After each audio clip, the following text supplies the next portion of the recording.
அனைவருக்கும் வணக்கம். நாம் இன்று பார்க்கக்கூடிய ஒரு முக்கியமான காணொளி டிஎன்இபியோட ஃபீல்டு அசிஸ்டன்ட் கள உதவியாளர். இதற்கான எழுத்துத் தேர்வுகள் முடிவு வெளிவந்து தற்போது பார்த்திங்கன்னா ரீஅப்லோட் டாக்குமெண்ட்ஸ் வரைக்கும் இதுக்கான ப்ராசஸ் டிஎன்பிசி சைட்லேருந்து கொடுத்துட்ருக்காங்க. இப்போ நம்ம போட்டியாளர்கள் மற்றும் தேர்வர்களுக்கு என்ன சொல்ல போகிறோம் அப்படின்னு அந்த காணொளி வாயிலாக இந்த ஃபிசிக்கல் டெஸ்ட் முடிஞ்ச பின்னாடி இதற்கடுத்து என்ன நடக்கும் அப்படின்றதான் நம்ம சொல்ல போகிறோம். இந்த ஃபிசிக்கல் டெஸ்ட் பார்த்திங்கன்னா 1:3 அடிப்படையில், அதாவது 1:5 அப்படின்ற ஒரு ரேஷியோ அடிப்படையில் ஆன்லைன் சர்டிஃபிகேட் வெரிஃபிகேஷன்ஸ்க்கு கூப்பிடுவாங்க. உங்களுடைய ஒன் டைம் ஐடி, டிஎன்பிசியோட ஒன் டைம் ஐடியில் உங்களுடைய டாக்குமெண்ட்ஸை அப்லோட் பண்ண சொல்லியிருப்பாங்க. இது எல்லாமே சரியாக இருந்துச்சு அப்படின்னா இதிலிருந்து 1:3 ரேஷியோவில் ஃபிசிக்கல் டெஸ்ட்டுக்கு கூப்பிடுவாங்க. இந்த ஃபிசிக்கல் டெஸ்ட்டுக்கு பார்த்திங்க அப்படின்னா இது ஒரு தகுதி தேர்வு மட்டும்தான். தெளிவாக சொல்கிறேன், இது ஒரு தகுதி தேர்வு. இதில் பார்த்திங்கன்னா 3 செயல்பாடுகள் உங்களுக்கு கொடுப்பாங்க. இந்த ஃபிசிக்கல் டெஸ்ட்டை பொறுத்தளவு இந்த ஃபிசிக்கல் டெஸ்ட்டுக்கு பார்த்திங்கன்னா மொத்தம் 12 தேர்வு மையங்கள். நம்ம ஏற்கனவே இது தொடர்பான காணொளி கொடுத்துருந்தோம். ஓகேங்களா? 12 மாவட்டங்களில் தான் இந்த தேர்வுகள் அனைத்துமே நடக்க போகுது, மண்டல வாரியாக நடக்க போகுது. இந்த ஃபிசிக்கல் டெஸ்ட்டை முழுமையாக நடத்துகிறது எந்த டிபார்ட்மெண்ட் பார்த்திங்கன்னா டிஎன்இபி தான். டிஎன்பிசி இந்த எக்ஸாம்ஸை மட்டும்தான் கண்டெயின் பண்ணுறாங்க. இந்த உடல் தகுதி தேர்வு, இந்த தகுதி தேர்வை முழுமையாக நடத்துவது டிஎன்இபி தான்.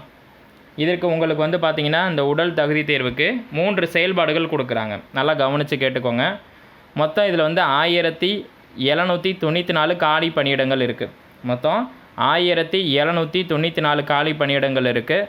அது 1:3 ரேஷியோலையோ 1:5 ரேஷியோலையோ கூப்பிட்டாங்கன்னா ஒரு 6000க்கும் மேற்பட்ட நபர்களை அவங்க டாக்குமெண்ட் வெரிஃபிகேஷன்ஸ்க்கு கூப்பிட வாய்ப்பு இருக்குது ஆன்லைனில். அதுக்கப்புறம் பார்த்திங்கன்னா 1:3 ஃபஸ்ட்டு நல்லா பெஸ்ட்டு ஸ்கோர் பண்ணியிருக்காங்க. 1:3 ரேஷியோ அடிப்படையில் பார்த்திங்கன்னா உங்களுக்கு அந்த ஃபிசிக்கல் டெஸ்ட்டுக்கு கூப்பிட வாய்ப்பு இருக்குது மே 10க்கு மேலே. அதில் அவங்க முக்கியமாக கொடுக்கக்கூடிய 3 செயல்பாடுகள் இங்கே நம்ம தெளிவாக சொல்கிறோம், நல்லா ஞாபகம் வச்சுக்கோங்க. இதோட கான்செப்ட் என்ன, இந்த ஜாப்போட கான்செப்ட் என்ன அப்படின்னா மின் பாதைகளை பராமரிக்கிறது மற்றும் உதவிகரமாக இருக்கிறதா. இது ஒரு கடைநிலையான ஒரு ஊதியம். இதற்கு உங்களுக்கு 3 முக்கிய செயல்பாடுகள் கொடுக்குறாங்க. முதல் செயல்பாடு பார்த்திங்கன்னா மின் கம்பம் ஏறுதல், கிராஸ் ஆம் பொருத்துதல். இதுதான் முதல் செயல்பாடு. உங்களுக்கு கொடுக்கக்கூடிய அந்த உடல் தகுதி தேர்வில் ஃபஸ்ட்டு கொடுக்கக்கூடியது மின் கம்பம் ஏறுதல், கிராஸாக ஆமை பொருத்துறது. இது எல்லாமே பார்த்திங்கன்னா 8 நிமிடத்திற்குள்ளே கொடுக்கறது. இதுதான் முதல் செயல்பாடு. ரெண்டாவது செயல்பாடு என்ன அப்படின்னா கயிறு பின்னுதல், கண்டக்டர் பொருத்துதல். இந்த கயிறு பின்னுதல் எதுக்கு அப்படின்னா அந்த இடுப்புலையும் நம்ம பேலன்ஸ் பண்ணக்கூடிய அந்த ஒரு கட்டை இருக்குது பாருங்கள் போஸ்ட் மரத்தில், இது 2 தான். கயிறு பின்னுதல் மற்றும் கண்டக்டர் பொருத்துதல். இதற்கு 2 நிமிடம் கொடுக்குறாங்க. நல்லா கவனித்து பார்த்துக்கோங்க. ஃபஸ்ட்டு 2 செயல்பாடுகளை தெளிவாக கொடுத்துருக்கேன். முதல் செயல்பாடு மின்கம்பம் ஏறுதல், கிராஸ் ஆம் பொருத்துதல். இது எல்லாமே 8 நிமிஷத்துக்குள்ளே நீங்கள் முடிச்சிடணும். செகண்ட் டாஸ்க்கு, ரெண்டாவது செயல்பாடு என்ன அப்படின்னு பார்த்தீங்கன்னா கயிறு பின்னுதல், கண்டக்டர் பொருத்துதல். இது எல்லாமே பார்த்திங்கன்னா 2 நிமிடத்துக்குள்ளே. ஓகேங்களா? மூணாவது டாஸ்க் என்ன, மூணாவது செயல்பாடு அப்படின்றது பார்த்திங்கன்னா எடையை சுமந்து செல்லுதல். இந்த 3 செயல்பாடு நல்லா ஞாபகம் வச்சுக்கோங்க. மின்கம்பம் ஏறுதல், கிராஸ் ஆம் பொருத்துதல், இது முதல் செயல்பாடு. கயிறு பின்னுதல், கண்டக்டர் பொருத்துதல், இது 2வது செயல்பாடு. எடையை சுமந்து செல்லுதல் 3வது செயல்பாடு. ஓகேங்களா? இது எல்லாமே தெளிவாக சொல்கிறேன். இந்த உடல் தகுதி தேர்வு அப்படின்றது ஒரு தகுதி தேர்வு மட்டும்தான். இந்த தகுதி தேர்வை நீங்கள் பாஸ் பண்ணால் மட்டும்தான் உங்களுக்கு அடுத்து physical document verifications Chennai TNPSC ஆஃபீஸில் நடக்கும்.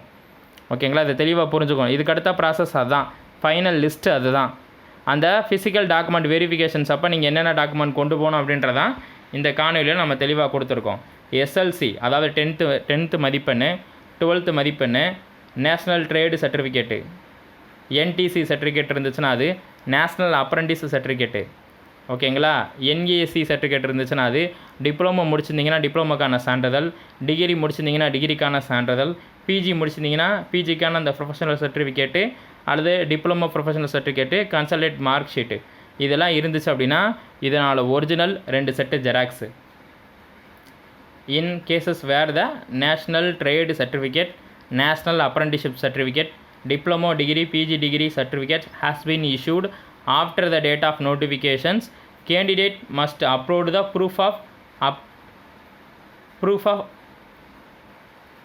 publications of the result of the respective qualifications on and before the date of notification in form of professional certificate, diploma, degree certificate, consolidate mark sheet. அவங்க என்ன சொல்லி கொடுத்துருக்காங்க அப்படின்னா, இந்த நோட்டிஃபிகேஷன்ஸ் வர்றதுக்கு முன்னாடியே நீங்கள் இந்த ஐடிஐ டிகிரி ஏதாவது ஒன்று முடிச்சிருக்கணும் அப்படின்னு சொல்கிறாங்க. தெளிவாக கொடுத்துருக்காங்க. உங்கள்கிட்ட அதுக்கான ஓவரால் மார்க் ஷீட் இருந்தாலும் சரி, அல்லது டிகிரி முடித்ததுக்கான அந்த ஐடிஐ முடிச்சதுக்கான சர்டிஃபிகேட் இருந்தாலும் சரி, அப்படி இல்லைன்னா ப்ரொஃபஷ்னல் சர்டிஃபிகேட் இருந்தாலும் சரி, இது எல்லாமே நீங்கள் ஒரிஜினல் வச்சுக்கணும், கையில் ஜெராக்ஸும் வச்சுக்கணும். ஓகேங்களா? இது எல்லாமே வந்து பார்த்திங்கன்னா இந்த நோட்டிஃபிகேஷன் வந்ததுக்கு முன்னாடி இந்த சர்டிஃபிகேட்லாம் வச்சுருக்கணும். ஓகேங்களா? அடுத்து என்ன கொடுத்துருக்காங்கன்னா, in case of degree certificate is lost or not immediately available for the reasons to be specified in an extract from the convocation registers will be accepted of evidence of qualifications. அவங்க என்ன சொல்கிறாங்க அப்படின்னா, உங்களுக்கான suppose உங்களால் அந்த டாக்குமெண்ட்டை issue பண்ணல அப்படின்னா, அதுக்கான ப்ராப்பரான ரீசனோட அதுக்கான அந்த சர்டிஃபிகேட் இருந்துச்சு அப்படின்னா, ஒரு ப்ராப்பரான எவிடன்ஸ் இருந்துச்சு அப்படின்னா அவங்க ஓகே அப்படின்னு சொல்லியிருக்காங்க. இது தொடர்பாக அடுத்தடுத்து நம்ம குவாலிஃபிகேஷன்ஸுக்கு தொடர்பாக பார்க்கலாம். இது நம்ம தெளிவாக சொல்ல வர்றது என்ன அப்படின்னா, சப்போர்ட்டிங் டாக்குமெண்ட்டில் நீங்கள் இதிலேருந்து என்ன தெரிஞ்சுக்கணும் அப்படின்னா, உங்களுடைய community certificate original with xerox, 10th mark sheet original with xerox, 12th mark sheet original with xerox, படிச்சிருந்தீங்கன்னா டிப்ளமோ முடிச்சிருந்தீங்கன்னா அதற்கான original certificate with xerox, ITI முடிச்சிருந்தீங்கன்னா அதுக்கான original certificate with xerox, with recent passport size 2 photo கையில் வச்சுக்கோங்க. Plus வந்து பார்த்தீங்கன்னா உங்களுக்கு உடல் தகுதி தேர்வு முடித்த பின்னாடி ஒரு 1 வீக்குள்ளே வந்து பார்த்தீங்கன்னா கவுன்சிலிங்கான ஒரு மெமோ வெளியிடுவாங்க. அந்த மெமோவை டவுன்லோட் பண்ணி வச்சுக்கோங்க. அதை டிஎன்பிசி அட்ரஸில் உங்களுக்கு எந்த டேட்டில் கவுன்சிலிங் நடக்க போகுது, எந்த டயத்தில் நடக்க போகுது, எத்தனை நம்பர் டேபிளில் நடக்க போகுதுன்னு ரொம்ப தெளிவாக டிஎன்பிசி அவங்களோட அஃபீஷியல் வெப்சைட்டில் அப்டேட் பண்ணுவாங்க. இது எப்படி சார் நம்ம தெரிஞ்சுக்கிறது அப்படின்னா, உங்களுக்கான மொபைல் நம்பருக்கு ஒரு மெசேஜ் வரும். இந்த மாதிரி நீங்கள் வந்து இந்த எக்ஸாம்ஸ்க்கு வந்து பார்த்தீங்கன்னா குவாலிஃபை ஆகிருக்கீங்க கவுன்சிலிங்க்கு, ஸோ உங்களுடைய ஹால் டிக்கெட்டை நீங்கள் டவுன்லோட் பண்ணிக்கோங்கன்னு சொல்லி ஒரு லிங்க்கு கொடுப்பாங்க. ப்ளஸ் வந்து பார்த்தீங்கன்னா உங்களுடைய மெயில் ஐடிக்கும் மெசேஜ் வரும், உங்கள் மெயில் ஐடிக்கெல்லாம். இது எல்லாமே எங்கே இருக்கக்கூடிய மெயில் ஐடி, ஃபோன் நம்பர் அப்படின்னா, நீங்கள் இந்த எக்ஸாம்ஸ்க்கு 1 டைம் அப்ளை பண்ணியிருப்பீங்கள டிஎன்பிசிக்கு, 1 டைம் ரிஜிஸ்ட்ரேஷன் ஐடியில் இருக்கக்கூடிய ஃபோன் நம்பருக்கும் மெயிலுக்கும் உங்களுக்கு கம்யூனிகேட் பண்ணுவாங்க. புரியுதுங்களா? இது எல்லாமே May 10க்கு அப்புறம் தான் இதெல்லாம் நடக்கும். ஃபஸ்ட்டு உடல் தகுதி தேர்வுக்கு நம்ம என்னென்ன டாஸ்க்குன்னு பார்த்துட்டோம். உடல் தகுதி தேர்வுக்கு முடித்த பின்னாடி கவுன்சிலிங் எப்படி நடக்கும்னு பார்த்துட்டோம். அடுத்து அந்த ஃபைனல் லிஸ்ட்டு 1:2 அடிப்படையில் யாருக்கு அதிகமாக கிடைக்கும் அப்படின்னா, யார் மெரிட் லிஸ்ட்டில் நல்ல ரேங்க் வாங்கியிருக்காங்களோ. இப்போ 1794 வேக்கண்ட் இருக்குது. அந்த 1794 ரேங்க்குக்கு உள்ளே யார் இருக்காங்களோ அவங்களுடைய ஓவரால் ரேங்க் வந்து பார்த்திங்கன்னா ஒரு 500, ஒரு 600, ஒரு 1000, ஒரு 1200 இந்த மாதிரி இருந்துச்சுன்னா அந்த நபர்களுக்கெல்லாம் வேலை கிடைக்க வாய்ப்பு இருக்குது. இதில் ஆப்சன்டீஸ் ஆக வாய்ப்பு இருக்குது, டாக்குமெண்ட்ஸ்னால் ரிஜெக்ட் பண்ணவும் வாய்ப்பு இருக்குது, உடல் தகுதி தேர்வில் சரியாக பண்ணாத நபர்களை ரிஜெக்ட் பண்ணவும் வாய்ப்பு இருக்குது. ஸோ வந்து இதில் மேக்ஸிமம் வந்து டாக்குமெண்ட் வெரிஃபிகேஷன்ஸ்க்கு நீங்கள் போயிருந்தாலே ஒரு வெற்றிக்கான பாதையில் கரெக்டாக போயிட்டுருக்கோம் அப்படின்ற அர்த்தம். இந்த காணொலி தொடர்பாக நம்ம அடுத்தடுத்து தொடர்ந்து வீடியோக்கள் கொடுக்க போகிறோம். இந்த டிஎன்இபியில் இருக்கக்கூடிய கள உதவியாளர் 1794 போஸ்டிங்ஸ்க்கானது. இந்த 3 டாஸ்க்கு நீங்கள் தெளிவாக தெரிஞ்சுக்கோங்க. இந்த எக்ஸாம்ஸ்க்கு மொத்தம் எத்தனை பேர் அப்ளை பண்ணியிருந்தாங்க அப்படின்னா, ஒரு 18,756 பேர் உங்களுக்கு இந்த எக்ஸாம்ஸை எழுதியிருந்தாங்க, அப்ளை பண்ணியிருந்தாங்க. ஒரு 18,750 கிட்ட அப்ளை பண்ணியிருந்தாங்க. அதுலேருந்து இப்போ ஒரு 6,000க்கு மேற்பட்ட நபர்களை டாக்குமெண்ட் வெரிஃபிகேஷன்ஸுக்கு கூப்பிட போகிறாங்க. அதுலேருந்து ஒரு 3000 நபர்களோ 2200 நபர்களோ வந்து பார்த்திங்கன்னா உங்களுக்கு 1:2 அடிப்படையில் கவுன்சிலிங்க்கு கூப்பிட போகிறாங்க. இதான் ரேஷியோ.